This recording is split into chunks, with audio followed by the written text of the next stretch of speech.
Ganito kalaki yung package kasi may kasama kasi siyang wireless charging stand. I think kung order ka lang ng phone tsaka wala na yung freebie na charging stand, di na siya kaganito kalaki yung package. So let's go ahead and take it out. Ito yung return policy niya. Makikita mo. So ito yung box natin for the Poco F7 Ultra. Ito yung box ko ng Poco X3 Pro dati. Ayan, preserve ko yung box. Magpo 4 years na box na to. It's pretty much the same packaging, right? Black tsaka yellow. Ganun pa rin, di ba?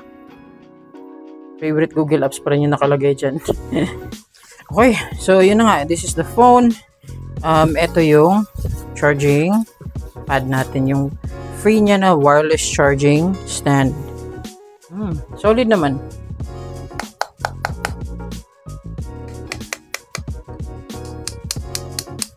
Tsaka napakatibay oh. Dito parang fan to for cooling. Ito, and then yung USB. Alright, this is our phone. Let's unbox it.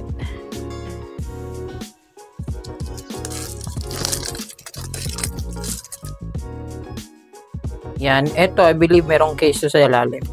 Yung free case niya is roughly the same as the free case ng Poco X7 Pro. So rubber mat, maganda. Actually gusto kong case na to. Rubber mat, tapos very protected yung phone mo nito kasi nga it's a silicone case, tsaka maganda yung quality. Meron pa tayong charging brick, so maganda within the Philippine market. Tecno na 33 watts charger. Ito yung 120 watts, napakalaki. Meron tayong type A to C, so wala pa tayong type C to C charger, but type A to C okay naman. Napaka premium ng look ng phone na to. Yung sides nya I believe metal frame to, yeah. I believe aluminum frame to. Actually, kung makita mo, wala tayo dito sa top. Wow, surprising. Wala ding mga buttons dito sa side. Ayos, maangas. Hindi ko lang talaga gusto tong Poco branding dito. But, this thing is actually pretty good.